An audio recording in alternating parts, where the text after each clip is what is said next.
بالله من الشيطان اللعين الرجيم بسم الله الرحمن الرحيم ربي اشرح لي صدري ويسر لي أمري واحلل عقدة من لساني يفقهوا قولي. أما بعد, respected elders, the distinguished panel, brothers and sisters, Assalamu alaikum wa rahmatullahi wa barakatuh. Welcome to season 2 of the Inner Voice talk show with the theme of Hassan and Hussein, peace treaty versus sacrifice. The issue of the peace treaty of Imam al-Hassan with Muawiyah is one of the subjects about which there is controversy and differing opinions among historians. Many a times people have questioned why Imam Hassan signed a peace treaty instead of going to battle. Would it not have been better for Imam Hassan to defeat Muawiyah before he gained more power? What was the situation of the Muslims, and why did it have to wait for the sacrifice of Abu Abdullah in Karbala? However, it is important to note, historians themselves have mentioned that Imam Hassan had himself advanced many conditions, had taken so many commitments and assurances, and had only then agreed to peace. Before starting a discussion on the peace treaty, it is considered necessary to state that the historians have boldly tried to keep the world in the dark about the clauses and conditions of the peace treaty. Was the treaty between Imam Hassan and Muawiyah signed in 41 AH so unimportant that its details may be ignored? The researchers agree that not only are there surprising disagreements on the issue, but there are so many ambiguities and misunderstandings as well. Whilst the events of Karbala are fresh in our minds from the sacrifice of Abu Abdullah and the events that followed the day of Ashura, all the way to the important role played by Bibi Zainab, we are in the dark as to what Imam Hassan went through during his time as Imam. We can start by focusing briefly on the life of Imam Hassan that led to the peace treaty, as this is something that is not discussed in depth. Comparing it to the sacrifice of Abu Abdullah, where we can then move on to determining what sacrifice is, and the sacrifices both Imams made based on the environments they were in. Our able panelists will shed light on this, and with that I would like to introduce the panelists for today. Our beloved resident Alim Sayyid Zishan Haidar Naqvi, the chairman of the Jafri Islamic Religious Board Al-Hajj Muhammad Jafar, and Brother Zuhair Ladat, an avid speaker and debater and well-known member of the community. Maulana Sahib, if I may direct the first question to you. The issue of the peace treaty of Imam Hassan with Muawiyah is one of the subjects about which there is controversy and differing opinions among historians. Some historians have accused Imam Hassan of being unworthy and said that the Imam was not fit for the Caliphate and Imamat. Some even believe that the Holy Imam did not possess enough strength and fortitude to handle the responsibilities of government affairs. What is the opinion of the ulama in regard to that, and how would one clear any misconceptions in regards to the accusations thrown towards our beloved Imam? Assalamu alaikum wa rahmatullahi wa barakatuh.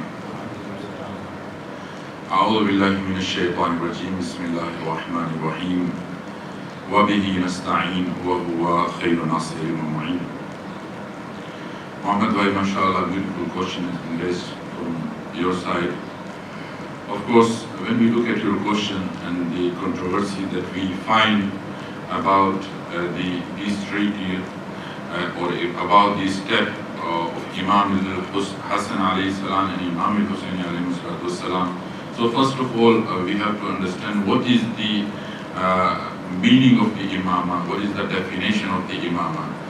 Because once we understand what is the definition of the imamah, then we could judge easily that whether Imam al-Hassan ﷺ was able to have the strength and power to bear the responsibility of Khilafah. So when we look at the concept of imam, of course, it is totally different from the thought that Ahlul Sunnah have about the imamat. Imamat in the Shayyo, it is a leadership that is divine leadership.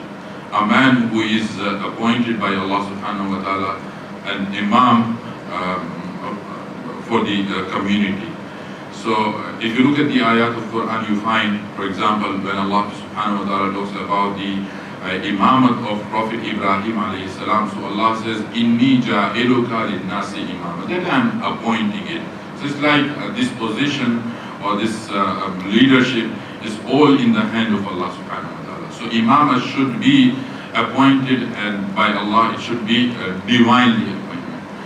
This is number one. Number two, when somebody is imam, so he must have some, strength with him, and that should be provided to him by Allah. So one of them is isma, that imam has to be ma'soom, anil khata, he should be infallible. Number two, because he is a leader for the community, so he needs some knowledge. So that knowledge should be provided by Allah subhanahu wa ta'ala. So that is why we have faith that all our aimma, the knowledge that they had, it is ilmul ladunni, gifted to them by Allah subhanahu wa ta'ala. And thirdly, that imam should be like wajibul ita'a, that we all have to, we all are obliged to follow the imam. So once we understand that this particular man is imam, for example, it's very clear for Imam al-Hassan and Imam al-Husayn, Rasulullah sallallahu alayhi wa sallam has provided us the nas and the evidence and appointed that they are imam. Very famous hadith we have from Rasulullah. Rasulullah said, Hadani imaman, qama aw qa'ada. These two, Imam Hassan and Imam Husayn, both of them, they are imam, whether they go for the peace treaty or go for the battle or war. So in both the case, they are imam. So it is on them when to choose the sulh and when to choose the war. So if we understand that Imam al-Hassan is imam and he is appointed by Allah, Rasulullah has referred to him that he is imam, so we must have faith that Imam al-Hassan must have the strength and ability to bear this responsibility of the imam and bear the responsibility of leadership of the community. Awesome, thank you so much. Before we continue, if anyone has any follow-up questions or doubts that need to be cleared, we will have some time at the end of the program for anyone to ask their questions. Now, moving on, some people, because they lack sufficient knowledge about the position and status of an imam, which Maulana has so aptly clarified, they have endeavored to portray Imam al-Husayn as higher in status than Imam Hassan. The reason they put forward is that Imam al-Husayn fought the enemies of Allah with very few companions until they attained martyrdom, whereas Imam Hassan chose the path of peace. However, this belief, as we know, is a result of misunderstanding and lack of knowledge about the Imam and his infallibility. I guess if someone understands the infallibility of an Imam, they would not have these doubts or misconceptions. However, it is still there and quite evident within the Shia communities around the world, where emphasis is put on the sacrifice of Imam Hussein. However, we know very little on the life and sacrifice of Imam Hassan. Uncle, if I may bring you in here, and if you can shed some light on the concept of sacrifice and how it ties in to the lifetime of both our Imams, Imam Hassan and Imam Hussein.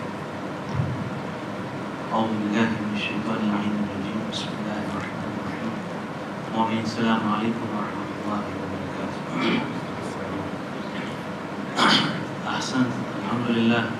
First of all, I would like to thank you for your question and also for organizing such a nice talk about Imam Hassan alayhi salam. And what better day than the day of the Shahadat of Imam Hassan alayhi salam. Actually, today is the day of the Shahadat of Imam Hassan alayhi salam. So we give our taziyah first to Imam Zaman alayhi salam on this said occasion. And yes, as Maulana Sahib advised and talked to us, it is important for us to gain the ma'arifah of Imamat. When we know what Imamat means, automatically every other question is answered. Because when we believe an Imam is appointed by Allah subhanahu wa ta'ala, there is now a guide that has been given to us by Allah. It is not human beings who have chosen him. Automatically what he says becomes wajib upon us to follow. In the absence of our Imam today, we can see that we are asked to ruju to the mujtahideen. Imam alayhi salam did not sacrifice is a wrong answer. It's a wrong concept that we have in our mind. If we look at the history, why was Imam alayhi salam, I would say, forced into a situation where he had to go into a peace treaty? After the shahadat of Imam Ali alayhi salam, look at history, what happens? On one side, Muawiyah is gathering an army to come and take over everything. On the other side, Imam Hassan alayhi salam has already got followers who have paid allegiance to him. They have done bay'at to him and they are saying, oh our Imam, we are with you. And what Imam does, just in a nutshell, maybe Maulana will also guide us further, that here when Imam hears that Muawiyah is already gathered an army and is coming to attack him, what does Imam do? Imam sends an advance army of 12,000 people. 12,000 people. And when they reach the army of Muawiyah, Muawiyah buys the leader of that army by money and promise. And how does he lie? He says that Imam alayhi salam has already sent me a message of a peace treaty. So the misconception that Imam was silent and did not sacrifice, Imam gave up a lot of things just in order to ensure the sanctity of Islam and religion remains. And being an Imam, he knows much more than what we can see from the history, because our knowledge is mahdud. And Imam alayhi salam has been granted that knowledge which Allah has given him. Automatically, the basis of the decision, maybe we can give reasons, but that are very few. Accordingly, he signed the peace treaty, but even when you look at the conditions of the peace treaty, as Muhammad Bhai just mentioned, that there are many ambiguities in the history of what the conditions were.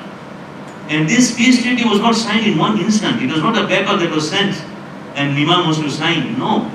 In one riwayah, if Maulana corrects me, a blank stamped paper by Muawiyah was sent to Imam, put down your conditions in this peace treaty.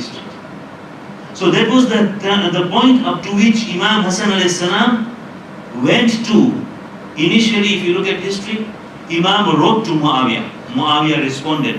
When Muawiyah saw that Imam is not going to change his mind about the leadership, so then he now wanted to show force. So he came out with an army. Imam sent an army also in his opposition. Then he sends a messenger to Imam, trying to bribe him that I will give you on leadership after my death and whatever you want in this life. Trying to convince Imam that no, I am the right leader. But Imam at every point was proving to Muawiyah that you are not on the right leadership.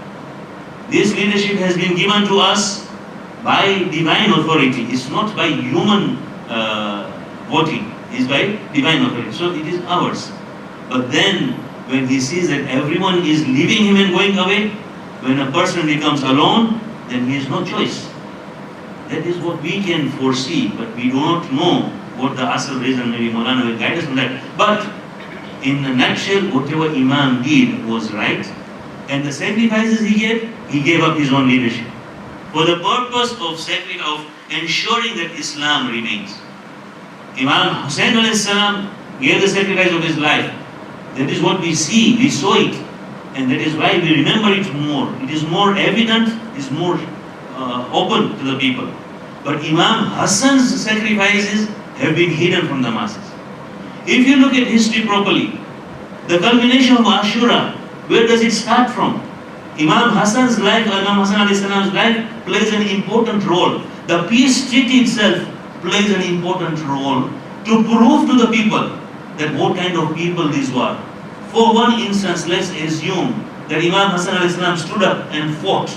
People would have said that Muawiyah would have been a kind person. Muawiyah would have obeyed the peace treaty. Why did Imam fight? When he had an option of having a peace treaty, why did Imam fight? We would have asked the same questions. Here Imam proved to us, by making a peace treaty, Muawiyah broke all the conditions of the peace treaty. And that is why it led to this.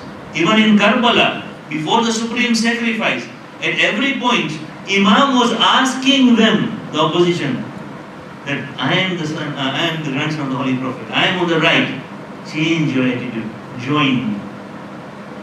Meaning what? That allow me to go away from Karbala. To that point. Meaning what? That Imam was asking for a peace treaty, not in open words, but he was implying that I do not want bloodshed. Why? Because I want the existence of Islam. I value the blood of mu'mineen. And I think that is why we should understand that Imam Hassan al-Islam also gave a lot of sacrifices in his own way of making the peace treaty a success. Assalamu alaikum. If I can come into this with regards to the issue of sacrifice. Assalamu alaikum everyone.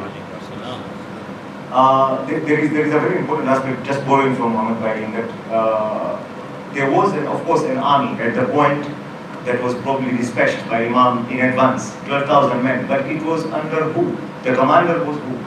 It was Ubaidullah ibn Abbas. Ubaidullah ibn Abbas was the cousin of Imam, and he was bought out for $1 million dirhams. Okay, so that is the first thing. The second thing was that Ubaidullah ibn Abbas had got 12,000 of the best warriors who are going to face Muawiyah at Muscat. Muscat is an area where probably the frontier of the battle line was. And that was while the Imam was basically coming to Madain with a further 20 to 30,000 men. So all these, at that point in time, when the corruption happened, the rumors started spreading out. Even towards Imam's armies in Madain. And that is where the whole house of cards actually fell down.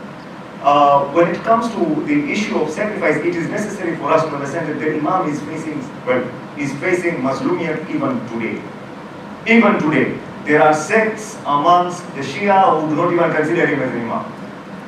Okay? They will jump straight from Imam Ali, straight to Imam Hussain. Oh, Imam Hassan was a caretaker Imam who was taking care of the Imamat until the coming point of Imam Hussain. That is their belief. That is a sacrifice, or in more technical sense, it is actually a Mazlumiyat, this Imam. That we have to stand here and defend him today when it comes to the decisions that he took.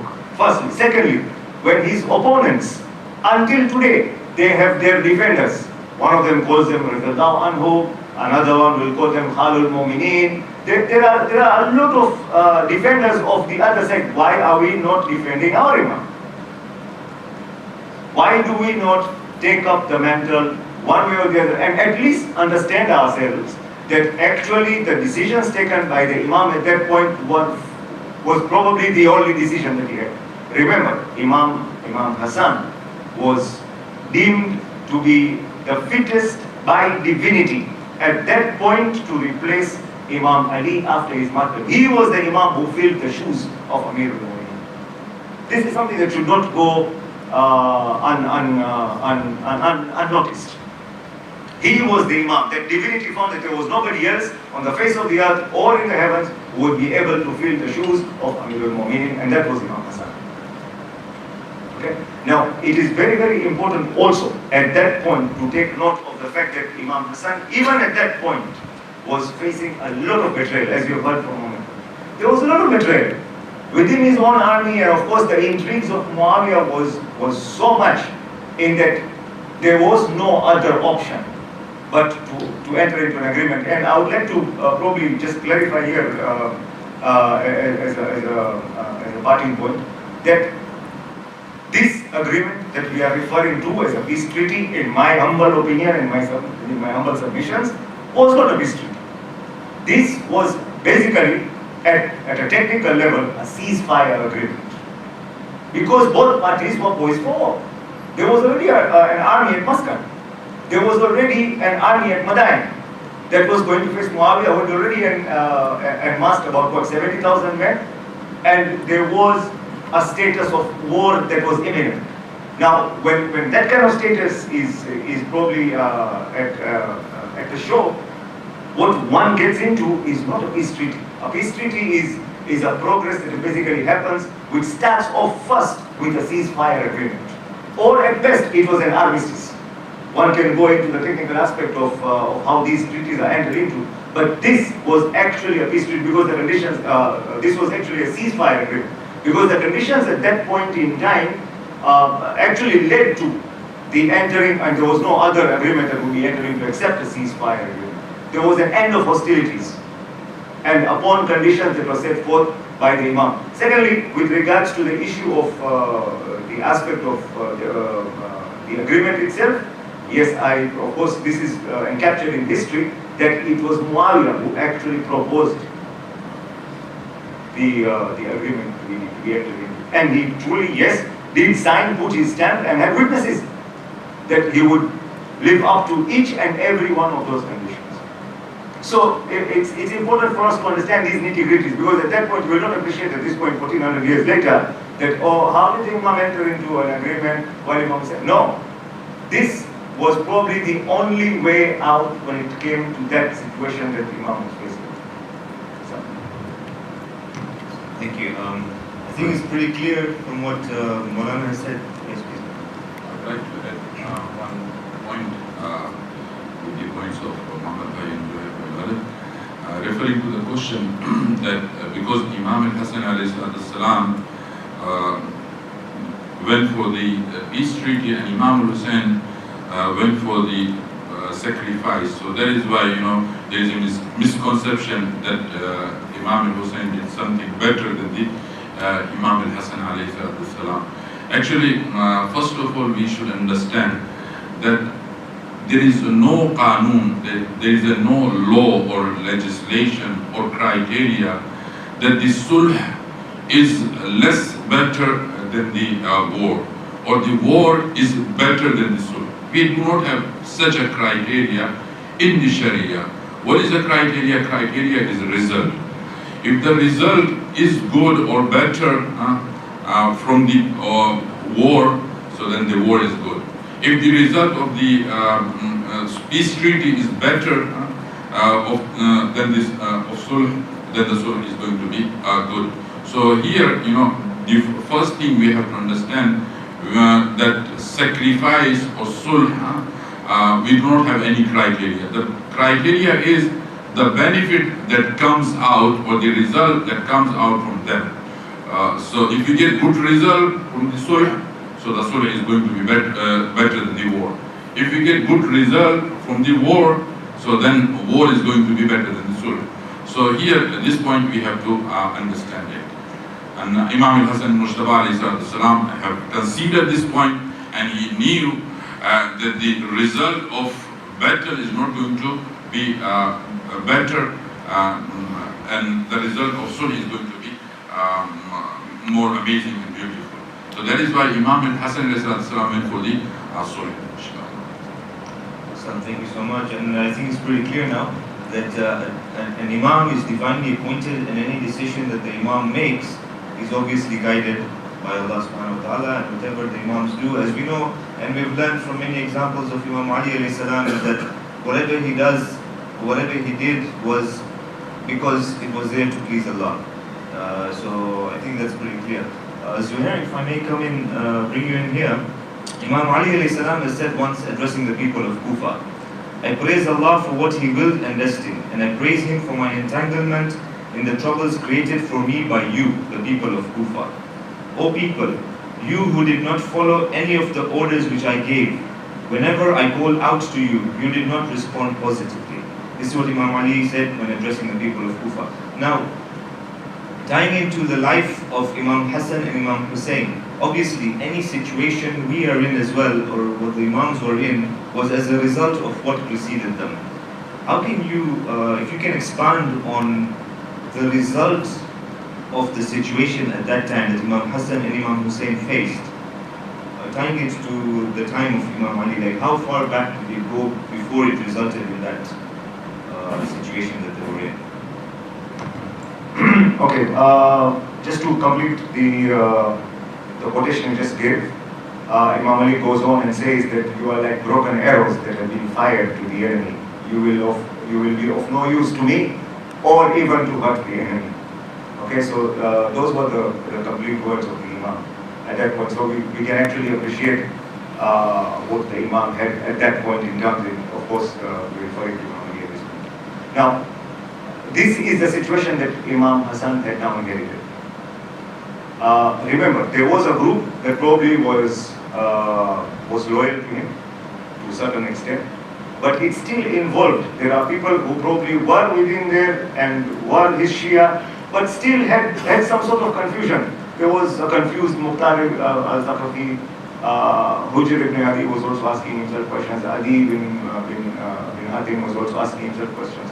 So there were issues at that point even with the loyal supporters.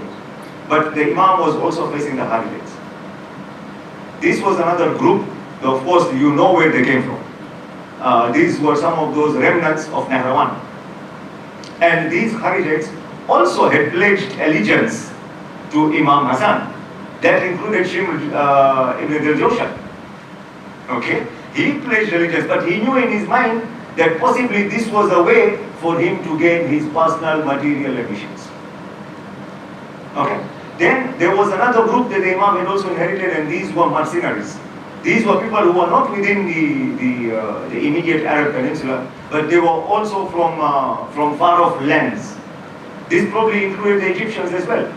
So at that point in time, the Imam inherited several of these groups, and of course, one more group that the Imam had also gotten was the Umayyads. Okay? So as you can see, there was a fractured community that the Imam had gotten control over.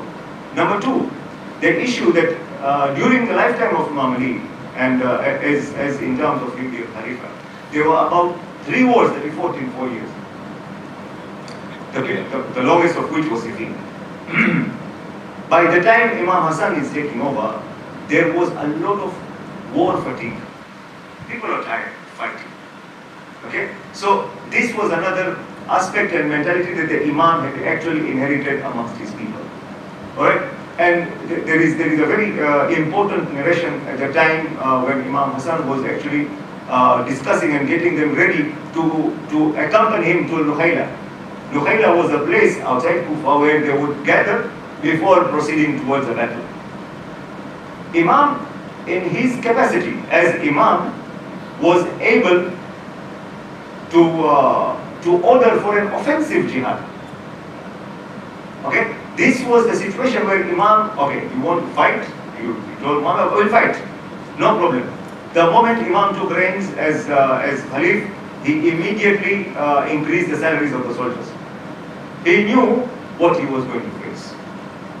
Okay, so at the moment that there was the incumbency of war, and Imam who had ordered an offensive jihad, he immediately announced to the people that I'm looking forward to your, I'm paraphrasing, that he is looking forward to their loyalty and their participation, and that they will gain possibly death and martyrdom and the hereafter. If they do not join him, they will gain the world, and it will be a bitter pill for him to swallow. These were his words. And what did the people respond at that time? This world, this world. So that is what they wanted. They wanted, because of the war fatigue. Now, Imam had inherited all this. But then at the same point in time, he had inherited, as I said, his own faithful followers, but who also had questions, who also had issues in their mind. The perfection of those Shia would only be realized over a period of time and would find its peak at Karbala. Muslim ibn Awsad, Habib ibn Madar. These were some of the companions of Imam Hassan also, who by the time of Karbala had attained. Okay. So it was important that that step of entering into ceasefire agreement or an armistice would give them time. And Imam Hassan's words were that if I had not signed this agreement, there will be no Shia left on the face of this earth. So what would Imam Hussain have had in Karbala? Are we understanding each other? So it's very, very important that we appreciate. In fact, Imam al-Baqir says, when he is referring to the peace treaty of Imam Hassan, or rather the ceasefire of Imam Hassan, he says that there was nothing better on which the sun rose over than the agreement that my grandfather had.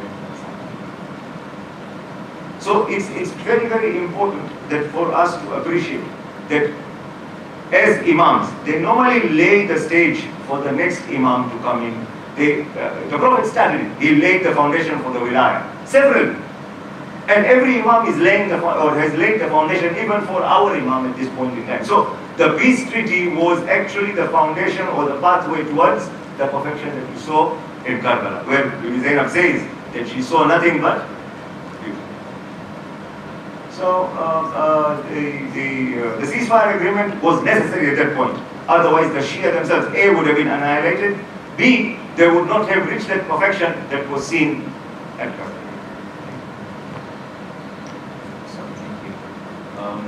Maulana Sahib, if I may direct this, now we have heard about the situation that the Imams went through, Imam Hassan, starting on from Imam Ali alayhi salam as well, and Imam Hassan leading up to the events of Karbala. We are in a situation and in an era right now where our Imam is not visible to us. What is it that we can do in our practical life? Because many times we get told history and we shouldn't be like this and we shouldn't be like that, but what is it that we can do practically to avoid ourselves becoming like those who betrayed our Imams in the past? We have heard many stories, and in fact, when we hear from Imam Ali's time how the Kufans betrayed him, they betrayed Imam Hassan, they betrayed Imam Hussein. And I know sometimes we have banter that you are a Kufan or something, and we refer to someone who is not actually following this concept. But so what is it that we can do in our practical life so that when our Imam actually appears, because we know it's going to be a very difficult time for us. Although we are the Shia, we say we are the Shia and we follow the Sunnah of the Imams and the Prophet, but it is still going to be very difficult for us to accept our Imam. It's not going to be something that Imam comes and says, okay, I'm your Imam and we will accept him. So what can we do to lay down that foundation in order for it to be easier for us as an individual or as a community or as a nation to be ready and willing to accept our Imam? It's a very beautiful question. In other words, very simply we can say how to make ourselves obedient to the Imam. So first of all, we have to have faith in Allah subhanahu wa ta'ala, and then we must have faith in we must have ma'rifah, understanding of the Imam.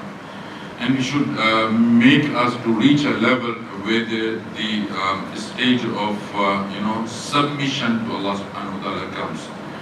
And of course in this time it is quite difficult to understand where we are standing, what we have to do, and what is our responsibility in this current time. Of course, we have to be wise.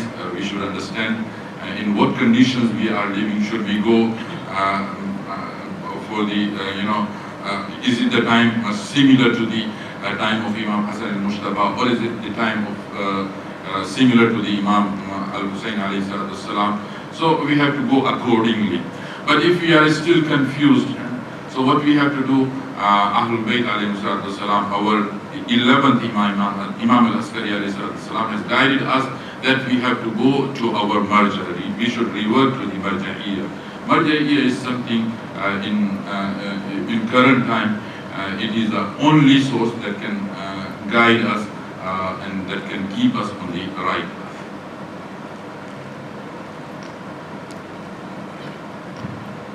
I'd like to add a few things Maulana just has mentioned.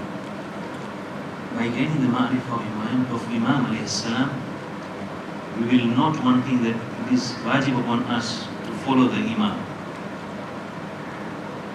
Marja'iyat is a test ground for us, the way I look at it. Today in Marja'iyat, whenever a marja gives a ruling, we stand up and ask 10 questions because we do not understand it. Why should we give our home's money? I'm just giving an example. Why should we give our home's money to our marja? We should be able to use it the way we want.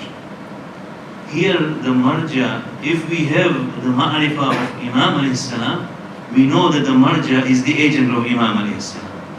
We are in fact downloading our responsibility on the shoulders of the marja.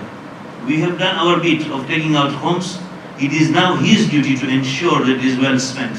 Why are we worried about it?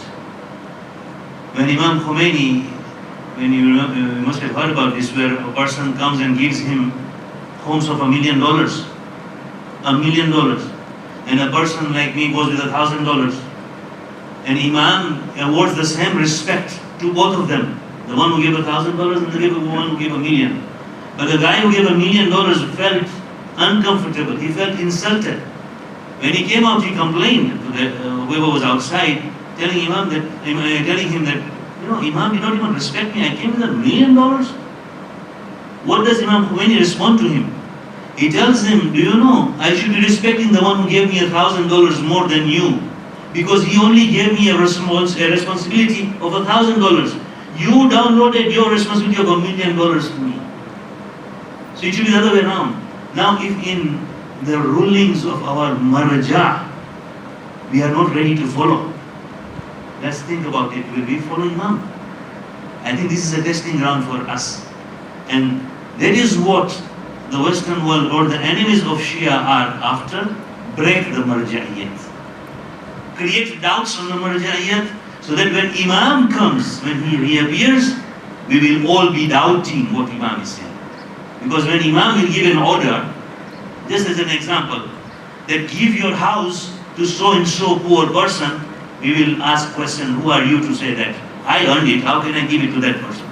But this will be Imam's order. Or when Imam says, do this for me, we will start asking questions. Yes, if we are an Imam, or we have the ma'rifat of an Imam, or we are ma'asum, then I would say yes, we would hold the right. But in this case, I think this is a testing ground for us, inshallah. We should take care when we are responding to what the marja'iyat tells us. And in that way, we'll learn how we will follow Imam, inshallah. Thank you. We know that everything that the Imam said or did during their lifetime is a lesson for us that is even relevant today. It was not necessarily relevant only for that time. There are some things that was said that apply to us in our day, in our lives currently. So, still touching on the topic of the peace treaty versus the sacrifice, Zuhair, can you maybe give us some light as to what lessons we can take from the life of Imam Hassan and the ceasefire peace treaty that he made, together with the sacrifice that Imam Hussein made? We've now understood that the situations were different. The subsequent years led to the peace treaty and eventually the sacrifice of Imam Hussein. But what lessons can we take from their lives in regards to this particular scenario that we can relate to currently, in our current time? Thank you, Mohammed Bhai. As a starting point with regards to the issue of the situations, let us probably understand what were the differences between the two Imams in terms of how they approached their individual situations. I believe probably my learned seniors here will probably bring that out in their submissions. But in my humble submission, it is very important for us to understand that firstly, why did both the Imams, both of course are children of the same Imam. They have been brought up in the same household. So basically they have got the same nurturing. Okay? However, one chose this way, one chose the other. It is very, very important for us to understand that Imam Hassan, at the point at which he actually entered into a ceasefire agreement, he was not entering into a ceasefire agreement with the Caliph of the time. He was the Caliph of the time. He was entering into an agreement with a revolting group from the other side.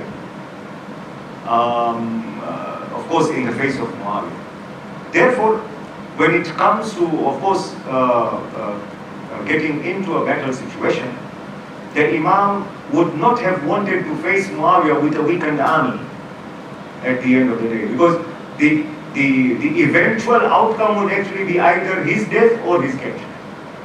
I will come to that when it comes to the other differences, probably in terms of lessons that we can go.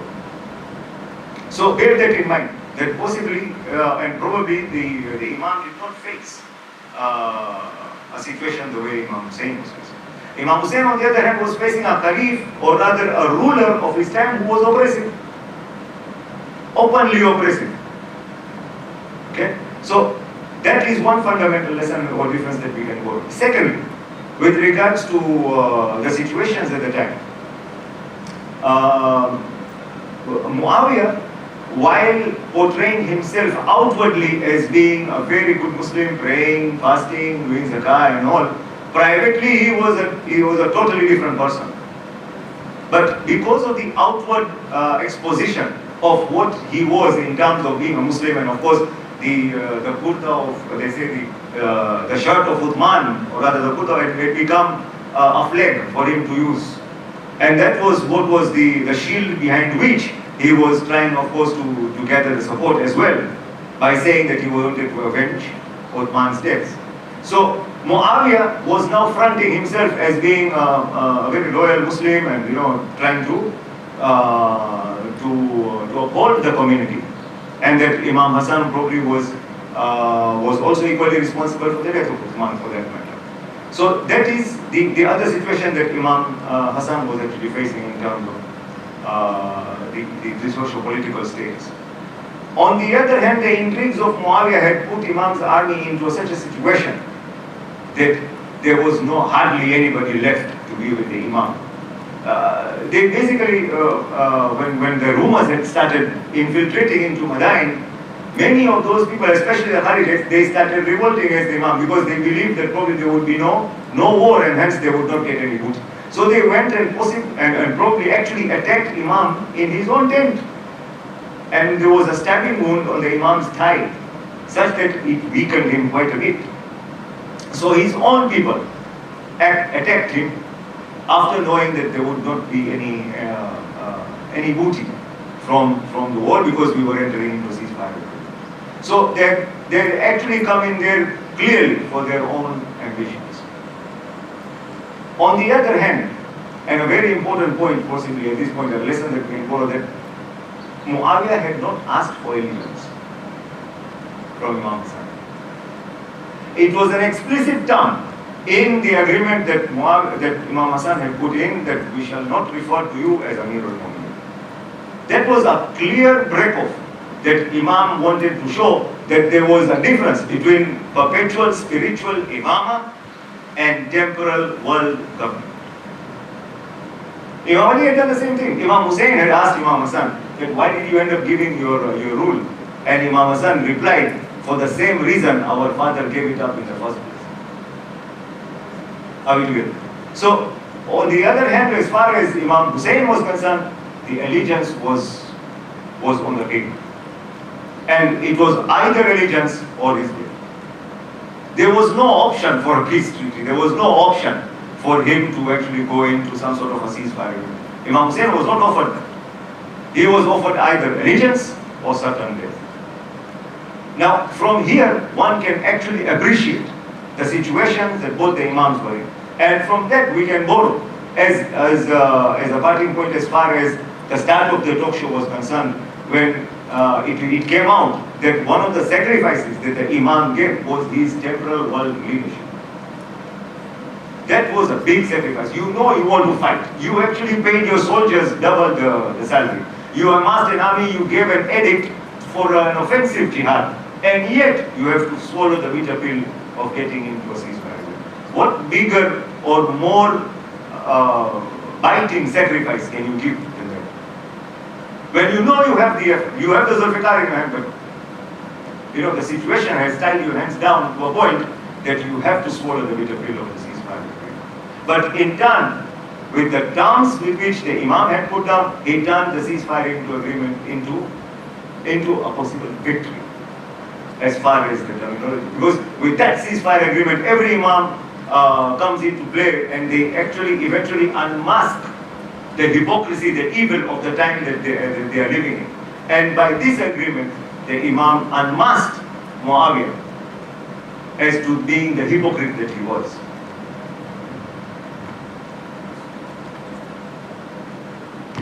Hassan, beautifully put. One more addition, I should say, adding cream to the cake. Muawiyah was wearing the garb of Islam to show show that he has been following all the rules of Islam. While internally he was in opposition. While Yazid was the opposite. He openly became a fasiq, openly doing guna without any, there was no limits to it. So these two situations were different. Wearing the garb of Islam was hypocrisy to the masses. But here openly Yazid had. That is why when Imam says that someone like me cannot do the bay'at of someone like you, Yazid. So that is a very important point, inshallah. So we understand the situation that they are coming in. So thank you. On our side, many a times, perhaps ignorantly, not necessarily intentionally, people refer to some imams as maybe smaller imams. They put more emphasis on the likes of Imam Ali, Imam Hussayn, Imam Ali Reza, maybe because he's a very good Ghuraba. But the other imams somehow tend to be given less importance, or rather less time is given towards understanding or knowing the imams. So from what we've understood from the life of Imam Hassan, many people are not aware of what he actually went through. And yes, we accept that the imams are divinely appointed and we have to accept them unconditionally. And whatever they say, we have to accept.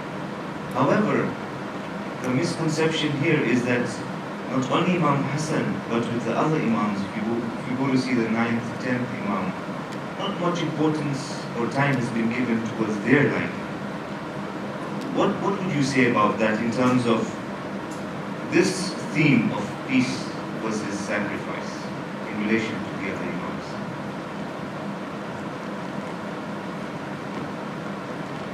Actually, when we look at entire chain of the imams, right from the Imam Amir al-Mu'minin till the, not even from the Imam Amir, right from the Rasulullah till the Imam Zaman Ajalla Ta'ala Sharif, all of them, they were on the same path, that is the Muhammadi path, and they had the same mission, and that is the propagation of the Islam and the religion of their grandfather. So of course, over here, it is our mistake that we do not have a ma'rifah of certain imams. So it is not the mistake of them. Every imam in his time, according to the condition of their time, he did his part and he played his role. So we cannot say that Imam Hassan al-Mustafa did not play his role the way Imam al-Hussein played. Of course, Imam Hassan al-Mustafa played his best role in accordance to his time. But when it comes to Imam al-Hussein, he did according to his time and situation and the condition. One important thing I would like to share or a point of previous discussion over here. First of all, we have to understand that all the tyrants, they are not equal. They have differences in them. For example, Muawiyah and Yazid, as Muhammad Bhai has explained, there was many differences between Muawiyah and the Yazid. And because of those differences, both Imam, they took the different step. For example, Muawiyah, he was the Sahabi of Rasulullah. He could get the time to meet the Rasulullah, and he was there at the time of Rasulullah. So it is written in the history that he was a Sahabi, but so-called Sahabi. And the second thing, he was the brother-in-law of Rasulullah. His sister was married with Rasulullah sallallahu alayhi wa sallam, her name is Habiba, the daughter of Abu Sufyan. So he got some relationship with Rasulullah. And not only that, he used to claim that he is Katibul Wahi, that he is the writer of the Wahi. Maybe in history he has written an ayah of the Quran or something like that. So he used to claim. And the fourth difference, we can say, in between Yazid and him, that Muawiyah used to, apparently used to follow the rulings of Islam, used to respect Islam, apparently, in comparing with Yazid. So that is why it was very difficult for Imam to have a battle with such a man. Because if Imam al-Hassan did not have peace treaty and he would have gone for the battle, what people would say to about the Imam Hassan Mujtaba, because what had happened at that juncture, with all this merit, Muawiyah Abi Sufyan is coming from the Sham with his troops and soldiers, and from Kufa, Imam al-Hassan is heading here to have a battle with the Muawiyah Abi Sufyan. And then look at the situation, how Muawiyah is trying to betray the Imam and create fitna in the community. First of all, he bought some soldiers of the Imam and some other soldiers or some other officers or the commander of Imam. They left themselves, they were not ready to sell themselves to the Muawiyah. So some of them they sold, some of them they left and they ran away, and very little people they were remain with the Imam. And the second, most important scenario that Muawiyah has created is like he just come before the people and he showed the paper, blank paper, that this is the blank paper and I am a man of peace. I do not like, the blood of Muslim to be shed. So that is why I'm ready for the peace treaty and sulh. I'm sending this blank paper to the Imam Hassan al-Mujtaba, and whatever he would like to write, he can write, and I will accept it. So just tell me if in this situation Imam al-Mujtaba goes for the battle, so what history is going to write? History will say that Imam Hassan al-Mujtaba, even Imam Hassan al-Mujtaba gives his life, he gives his sacrifice. Still historian would write that Hassan al-Mujtaba, he was very stubborn. Muawiyah, he was the Sahabi of Rasulullah. He gave the very good offer to the Imam Hassan al-Mujtaba, but he did not accept. He was very stubborn. He was not on right path. So the whole sacrifice would be ruined. So that is why Imam Hassan al-Mujtaba has decided. He took a very, gentle step. He took very wise decision. And what is it? When Imam alayhi salam look at that blank paper, he start writing everything that goes against the mission of the Muawiyah Abi Sufyan. Imam Hassan al-Mujtaba, he knew that the Muawiyah, he is not acting according to the Quran and the Sunnah. So one of the conditions Imam Hassan al-Mujtaba put that Muawiyah should act upon the Quran teaching and the Sunnah teaching. So it's like Imam alayhi salam is revealing to the people that Muawiyah is somebody who does not follow the Sunnah, who does not follow the ayat of Quran. Or for example, another condition or another clause in this peace treaty, that Muawiyah, he is going to give the Khilafah, he should not give Khilafah to his son, Yazid ibn Muawiyah. Khilafah would come after him to Imam Hassan al-Mujtaba. In case Imam al-Mujtaba got some accident or any hadith would happen in his life, then the Khilafah would go to Imam al-Husayn alayhi salam. So this is number 2 condition. Number 3 condition, however there are a lot of things, but I'm mentioning just a few things. Number 3 condition, the number 3 clause Imam alayhi salam is put in there. And just imagine, Imam filled entire paper, did not leave even a small space in the paper blank. He filled everything. For example, he wrote over there that there are 5 million dirham in Baitul Mal of Kufa that should not go to the Muawiyah. They should be spent on the community people under the supervision of Imam Hassan al-Mujtaba. However, Imam Hassan al-Mujtaba is not the caliph, but it should be spent under the supervision of the people. So what does it mean? This clause, it is indicating us that the money, khums money or the zakat money should be spent under the supervision of the ma'soom or naib of the ma'soom.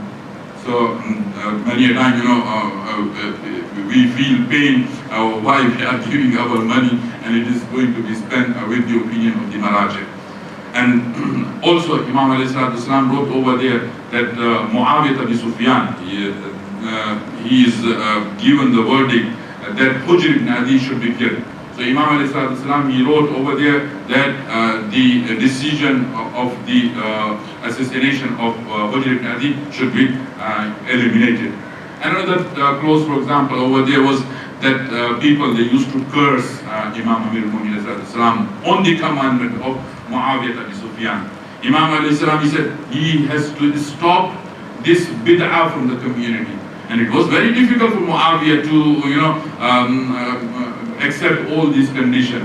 And when Imam alayhi salam wrote all the conditions, people, they were thinking that the Muawiyah is Sahabi of Rasulullah, and he is so-called good Muslim.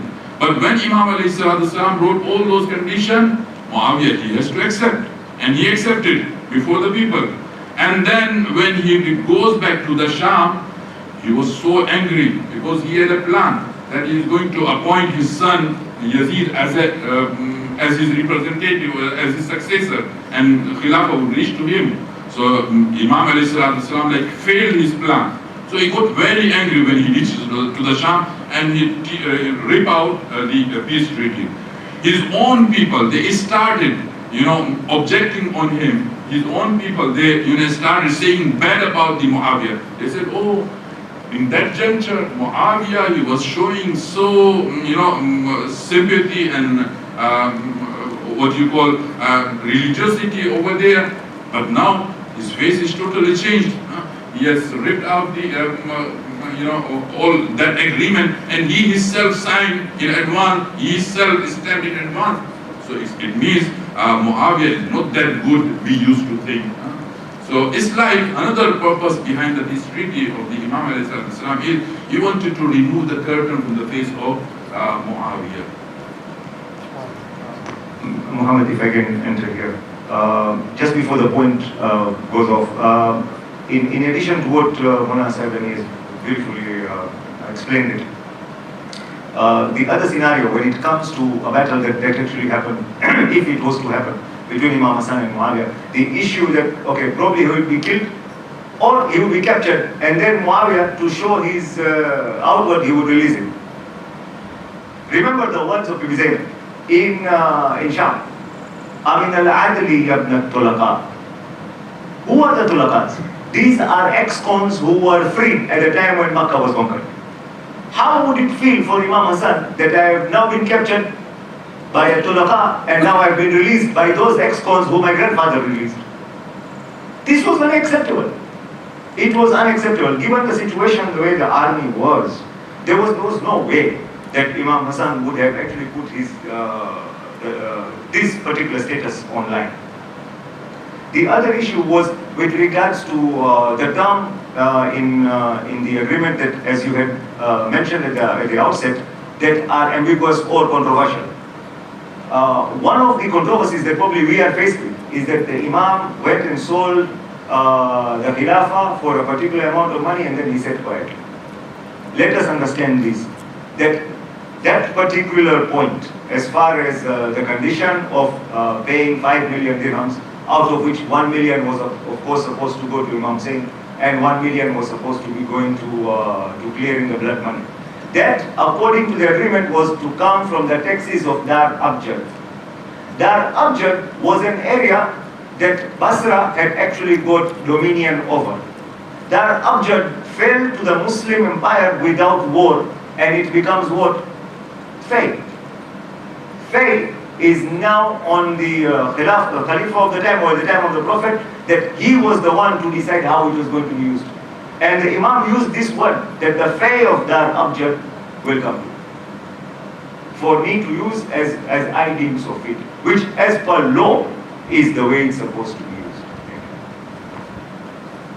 So thank you, and I think it's fair to say that this concept of peace treaty or the conditions laid down by Imam Hassan requires a lot of time. There is a lot of lessons to be learned from it, and we can sit here all day to dissect each and every single point and understand it, but unfortunately we don't have the time. I think what we can do is we can go to a question from the floor. If anyone has a question, please do come up so the panelists can address it.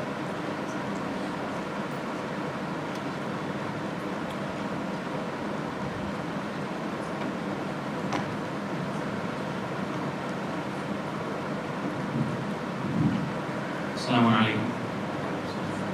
For the viewers at home, feel free to WhatsApp your questions to my number. And for those who are on the floor here, both ladies and gents, for the ladies you can text it to me as well. Muhammad Zakaki. For the gents, you can come up here and ask your questions. I do have one question on received on WhatsApp. So the question is that Ashura and Karbala were a divine decree by Allah subhanahu wa ta'ala. Did the peace treaty set the foundation for this to happen? I guess any of the above.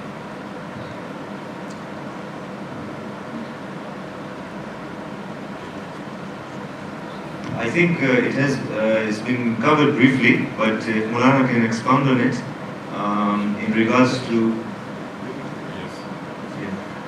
Yes, I understood.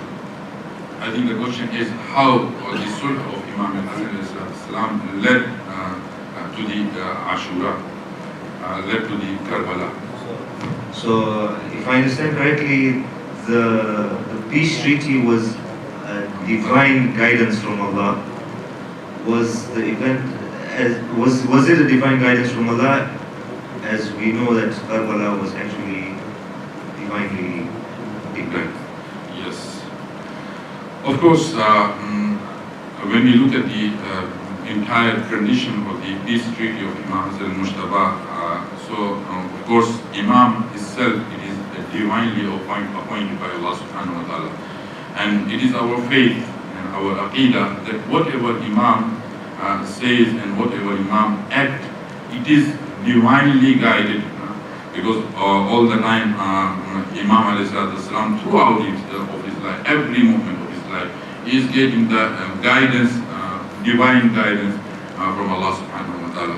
So of course, based on that, we can say, and we should say, that the peace treaty and sulh of Imam al-Hassan, it is based on divine guidance, and that is from Allah subhanahu wa ta'ala.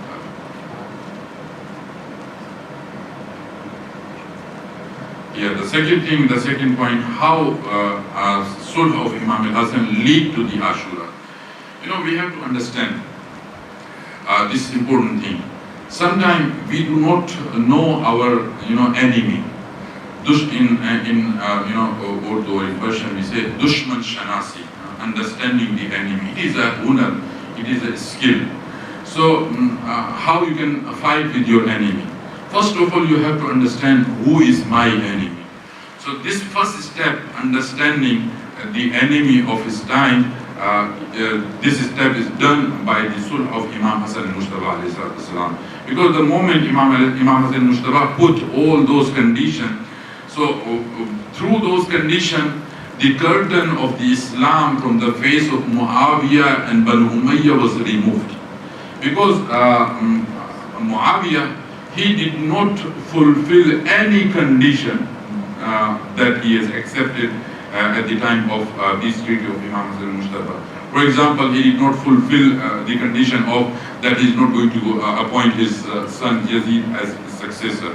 And another condition, for example, that the Hujr ibn Adi, that he has to be saved, he should not be killed. So he killed Hujr ibn Adi. It's like he has broken most of the condition of the clause.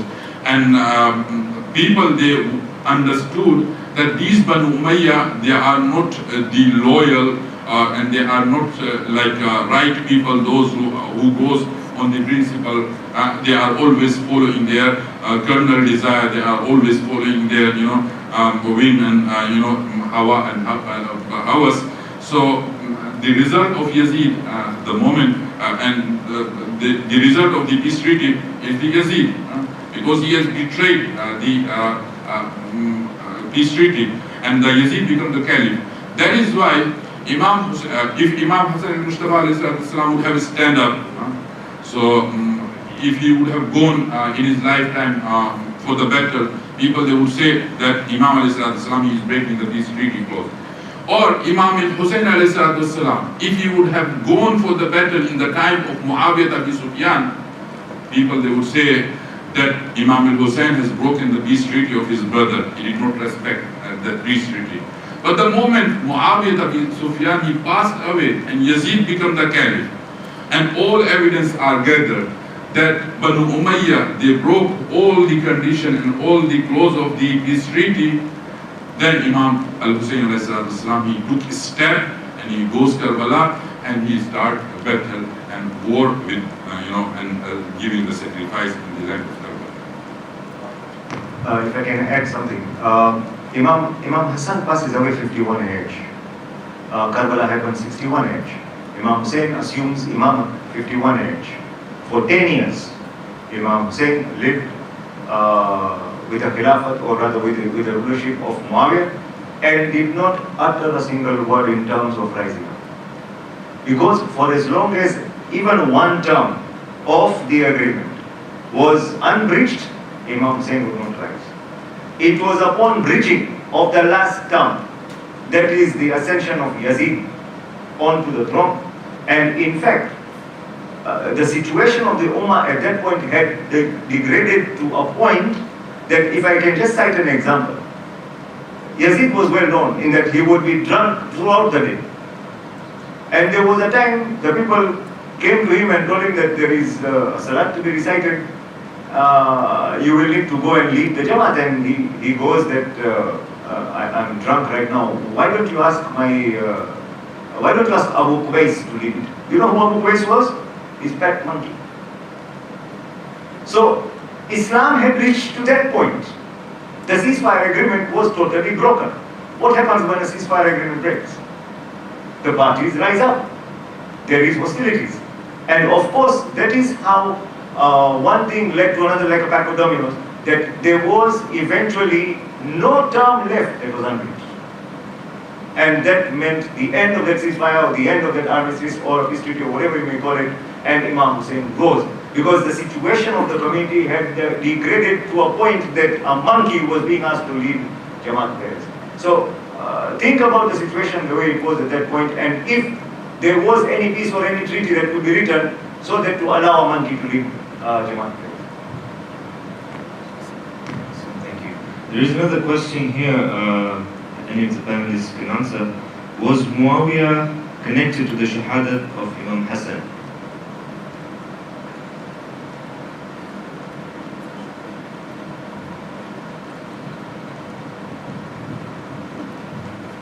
As we all know, we also heard last night, yes, it was his intention that he kills Imam Hassan alayhi salam so that he can appoint Yazid as his next ruler. Although in the peace treaty it was clearly written that if in the absence of Imam Hassan alayhi salam, he would now give the caliphate to Imam Hussain alayhi salam.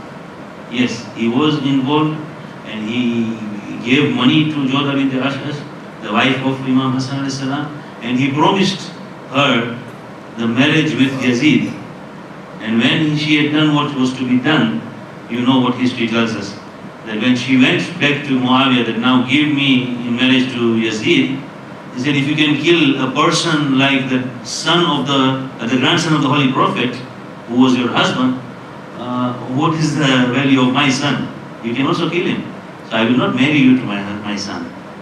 So he only gave her the money, but did not. So that was his attitude. Muawiyah was the person who at the spur of the moment would make promises to gain what he wants.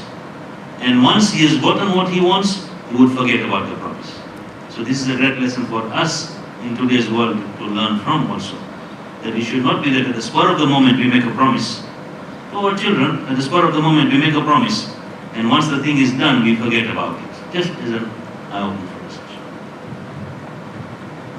Sir, thank you. Do we have any other questions? I think the greatest tragedy that can befall a community or a nation is, especially the one that whose social system is based on religion, is about the emergence of rulers who talk openly and act against the fundamentals of Islam, as we have seen through the life of our Imams. That it was the rulers who created that environment that led to certain situations faced by the Imams. And I think, Maulana, you will correct me if I'm wrong, but the the solution to this, and based across all the Imams, is that the concept of Amr bil Ma'ruf and Nahy anil Munkar, which Imam al-Hussein so openly, explicitly mentioned that he's standing up for good and against evil. So with that, I think if we can have some parting comments from each of the panelists before we end our talk show.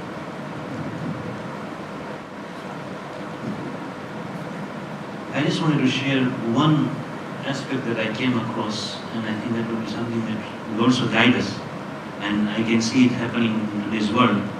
The first condition that Imam alayhi salam put on this peace treaty was that you are going to abide by the Holy Quran and the Sunnah of the Holy Prophet sallallahu alaihi wasallam. And in that aspect, if we look at it differently, Muawiyah did not perform.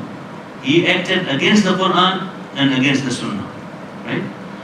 And here was the main point, that Imam was trying to tell the people that whenever he breaks anything against, or he does anything against the Quran and the Sunnah, I am not part of it. Tomorrow people cannot blame me that you made the peace treaty and he broke all the laws.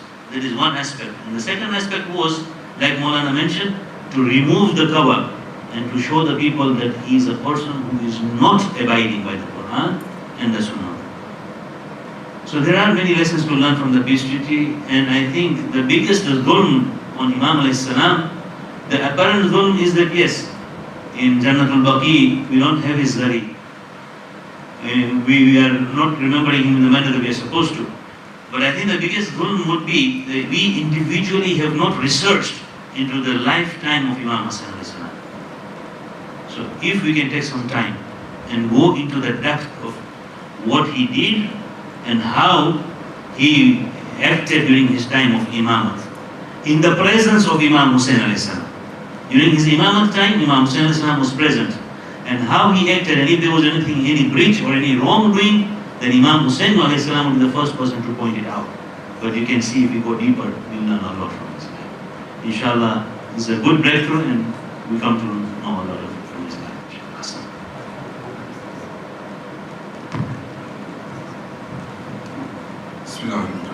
One of the lessons, we can derive from the close of the peace treaty.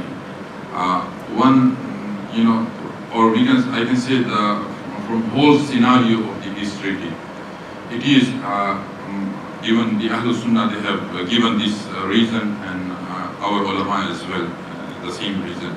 They said one of the reasons behind the peace treaty was that in eastern part of the Roman, because Roman people, they were beaten by the Muslim soldier properly, because when they attacked on the Muslim Ummah in past, so they were beaten very badly and they were defeated very badly. So that is why those Romans, they had grudges in their heart, and they had very sharp eyes on the Muslim territory.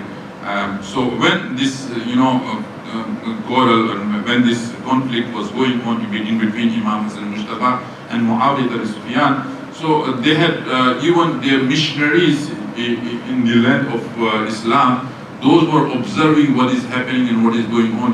When the both troops, they come before one another and they are about to fight, so at that time they have sent message to the Rome, their emperor, that this is the situation what is happening in here. So they were ambushing, and they were thinking that the moment the battle would start, we will attack on the territory of Islam and we will take our revenge from them. So it's like the third enemy who was waiting for the situation to take his revenge from us. So this peace treaty is also giving us a lesson. Sometimes we have to decide, we have to choose which of our enemy is more harmful, and with whom we should be bit we have to be compromising on temporary basis. So look at the wisdom of Imam Hassan al-Mustafa. Imam Hassan al-Mustafa was not even looking the situation what was occurring in his own area. He was looking at entire territory of the Islam. He was, he was having his eyes and sight on what is happening out of the Islam and how the enemies of general Islam, they are trying to, weaken it. So that is why one of the reasons our ulama they have given why Imam Islam went for the peace treaty, it is because to save the entire Islam. So here also, this thing, it gives us lesson. We have to understand our enemy, who is bigger enemy and who is lower enemy. So what we have to do, we have to go to the bigger enemy to save the Islam and save the religion and save the other. Thank you, Muhammad. First of all, it's very encouraging, of course, that these kind of subjects that are probably thorny, pinchy, controversial to some extent are actually being discussed. And in truth, what is increasing the Muslimiyat of this Imam even at the modern time is our ignorance. We don't know much, and we don't bother much. We are relying on the member to give us all the information.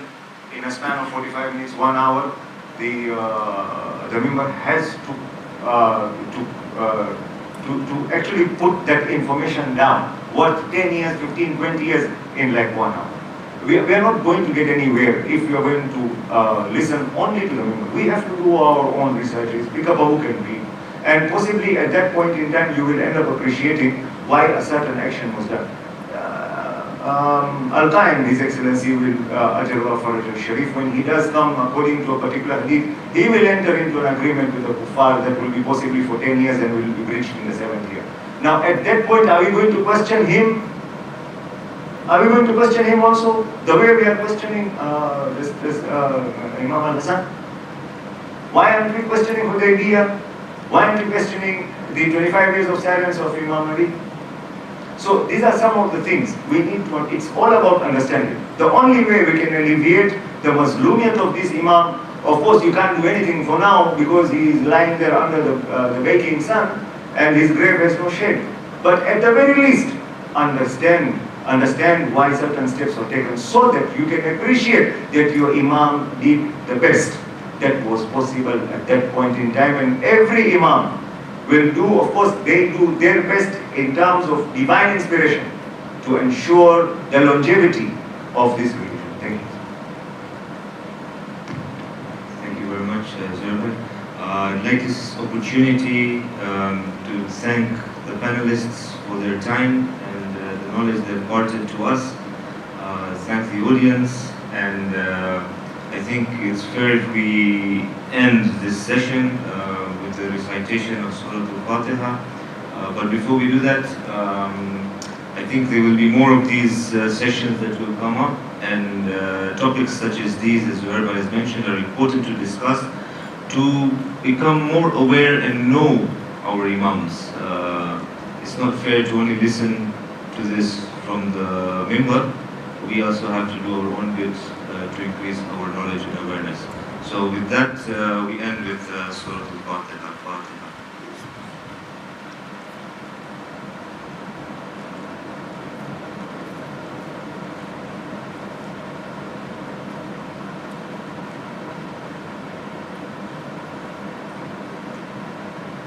Respected scholars, elders, brothers and sisters, we have tea that will be served outside, as well as a bit of refreshments. And one of the topics that Brother Zuhair wrote about is about the 12th Imam. And I think our next topic should be on that, I believe. So we will keep the community posted, inshallah. Thank you again for attending, and we look forward to the next program.